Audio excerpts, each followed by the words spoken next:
RCC പേഷ്യൻറ്റിനായ ഒരു കൊച്ചിന് ഒരു നേരത്തെ ആഹാരം നമുക്ക് കൊടുക്കാൻ പറ്റുന്നില്ല. എല്ലാവരും സ്നേഹിക്കുന്ന ബഹുമാനിക്കുന്ന നമ്മുടെ പ്രിയപ്പെട്ട പ്രേക്ഷകരുടെ ഒരു ശ്രമം കൂടി ഉണ്ടായി കഴിഞ്ഞാൽ ഒരു പക്ഷേ നമുക്ക് ശ്രീജയെ ജീവിതത്തിലേക്ക് മടക്കി കൊണ്ടുവരാൻ കഴിയും.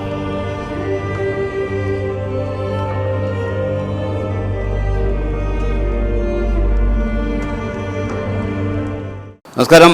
ഞങ്ങളിപ്പോൾ നിൽക്കുന്നത് കോരാനി 18-ാം മൈലിലാണ്. ഇവിടെ ശ്രീജ എന്നൊരു ചേച്ചിയുടെ അസുഖവിവരം അന്വേഷിച്ചെത്തിയതാണ്. 2 ദിവസമായി ഒരു മുമ്പ് താമസിക്കുന്ന നാട്ടുകാരും മറ്റ് ബന്ധുക്കളും കൂട്ടുകാരൊക്കെ ഞങ്ങളെ വിളിക്കാറുണ്ടായിരുന്നു. ഞങ്ങൾ എത്താമെന്ന് പറഞ്ഞ് രാവിലെ എത്തി. ഞങ്ങൾ കണ്ടപ്പോൾ വളരെ ദയനീയമാണ്. ശ്രീജയുടെ വീട്, ശ്രീജയാണ് ഇവിടുത്തെ ഈ ക്യാൻസർ രോഗം ബാധിച്ച ഇവിടുത്തെ സ്ത്രീ. എന്തായാലും സ്ത്രീക്ക് വളരെയധികം ബുദ്ധിമുട്ടാണ്. കാരണം ഉറങ്ങാൻ പോലും പറ്റാതെ, കിടക്കാൻ പോലും പറ്റാത്തൊരവസ്ഥ, അത്ര തീവ്രമായ വേദന അനുഭവിച്ചിട്ടിരിക്കുന്നു.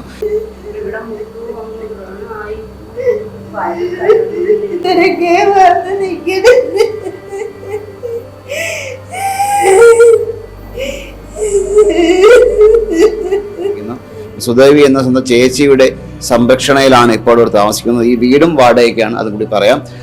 ചേച്ചി എത്ര കാലമായി? 2.5 വർഷമായി. 2 വർഷം കൊണ്ടാണ് RCC ട്രീറ്റ്മെന്റ് തുടങ്ങി വെച്ചത്. അതിനു മുമ്പേ ESI ഹോസ്പിറ്റലിലായിരുന്നു 6 മാസം. അവിടെ 2022 ജനുവരി 1-ാം തീയതി 19 ദിവസം അവിടെ അഡ്മിറ്റായിരുന്നു. പിന്നെ അതിനിടയ്ക്ക് മെഡിക്കൽ കോളേജിൽ പല പ്രാവശ്യം അഡ്മിറ്റായി. ഈ സർജറി ചെയ്ത ഭാഗമൊക്കെ പഴുത്ത് അളിഞ്ഞ്, പിന്നെ ബ്ലഡ് മാത്രം 15 ദിവസം ബ്ലഡ് മാത്രം മോഷനായിട്ട് പോയി, ബോധമില്ലാതെ 19 ദിവസം മെഡിക്കൽ കോളേജിൽ ഈ നവംബർ കർക്കിടക മാസം, ഓണത്തിന് തൊട്ട് മുമ്പത്തെ മാസം.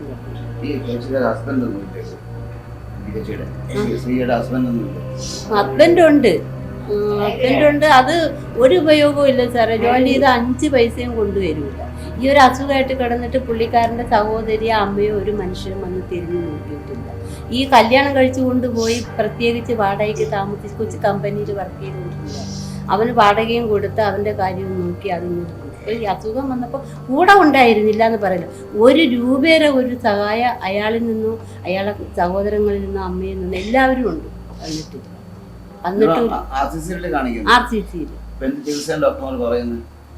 ഇപ്പോഴത്തെ ചികിത്സ എന്ന് വെച്ചാൽ ഈ ഒരു മരുന്നിന് 3 ലക്ഷം രൂപയാണ്. നമ്മൾ വേണമെങ്കിൽ ഡോക്ടർ സംസാരിക്കുന്നത് നമ്മൾ വീഡിയോ ചെയ്താൽ അല്ലെങ്കിൽ അവരെ വോയിസ് കൊണ്ടുതരാം. 3 ലക്ഷം രൂപയാണ് ഒരു പ്രാവശ്യത്തെ മരുന്നിൻ്റെ ഇപ്പം തുടങ്ങി വെച്ചിരിക്കുന്ന ചികിത്സ. അതിന് മുമ്പ് നമുക്ക് 5.5 ലക്ഷം രൂപയോളം നമ്മൾ ചിലവാക്കി കഴിഞ്ഞു. ഇപ്പം 3 ലക്ഷം രൂപ 8 പ്രാവശ്യം ചെയ്യണം. 3 ലക്ഷം രൂപ വെച്ച് ഇന്ന് ഒരു നേരത്തെ ആഹാരം, ഈ RCC പേഷ്യൻറ്റിനായ ഒരു കൊച്ചിന് ഒരു നേരത്തെ ആഹാരം നമുക്ക് കൊടുക്കാൻ പറ്റുന്നില്ല. അങ്ങനെ കിടക്കുന്ന നമ്മൾ ഇനി എന്ത് ചെയ്യും? എൻ്റെ 2 മക്കളും അമ്മയും. അമ്മ ഇപ്പം അങ്ങാണ്. ഇവളിങ്ങനെ വയ്യാതെ ഇന്നലെ കൊണ്ടുവന്നതാണ്. അവരെ കാണണമെന്ന് പറഞ്ഞ് അവരും വാടകയ്ക്കാണ് താമസിക്കുന്നത്. അവർ 7,500 രൂപ വാടക, ഞാൻ ഇവിടെ 6,500. എനിക്കൊരു ജോലിയില്ല. ഞാൻ ട്രാഫിക്കിൽ ജോലി ചെയ്താണ് ഇപ്പോഴത്തെ സാറിന്. ഇപ്പം ഞാൻ കുറച്ച് നാളുകൊണ്ട് പോകുന്നില്ല. വരുമാനം അതിന് വലിയ വരുമാനമൊന്നുമില്ല. ഇവിടുത്തെ ചെലവെന്ന് പറഞ്ഞാൽ എൻ്റെ ഒരു ഇളയ സഹോദരൻ തട്ടിൻ്റെ പണിക്കാണ് പോകുന്നത്. അവൻ കൊണ്ടുവരും. വല്ലപ്പോഴും അവൻ ജോലി ചെയ്യുന്നതെല്ലാം ഈ കൊച്ചിന് ചിലവാക്കും. പിന്നെ എൻ്റെ ഭർത്താവ് വെളിയിലാണെങ്കിൽ മേശരിപ്പണിയാണ്. പുള്ളി നല്ല പ്രായമുണ്ട്, ഇപ്പോൾ വയ്യ. ഒരു മാസം 10,000-15,000 രൂപ അയക്കണതെല്ലാം ഇദ്ദേഹത്തിന് വേണ്ടി ചിലവാക്കിയാണ്.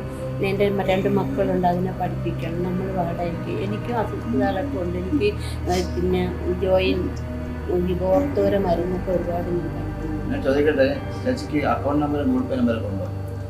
ഗൂഗിൾ പേ അക്കൗണ്ട് നമ്പർ അങ്ങനെ എല്ലാം ഉണ്ട്.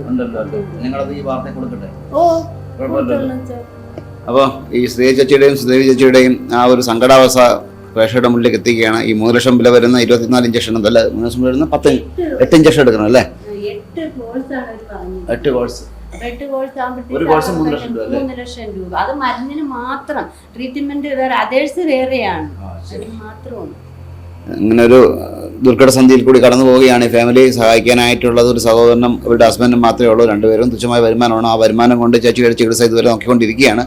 ഇനി ഈ ചികിത്സ മുന്നോട്ട് പോകണമെങ്കിൽ നമ്മുടെ പ്രിയപ്പെട്ട മാന്യരായ എല്ലാവരും സ്നേഹിക്കുന്ന ബഹുമാനിക്കുന്ന നമ്മുടെ പ്രിയപ്പെട്ട പ്രേക്ഷകരുടെ ഒരു ശ്രമം കൂടി ഉണ്ടായി കഴിഞ്ഞാൽ ഒരു പക്ഷേ നമുക്ക് ശ്രീജയെ ജീവിതത്തിലേക്ക് മടക്കി കൊണ്ടുവരാൻ കഴിയും.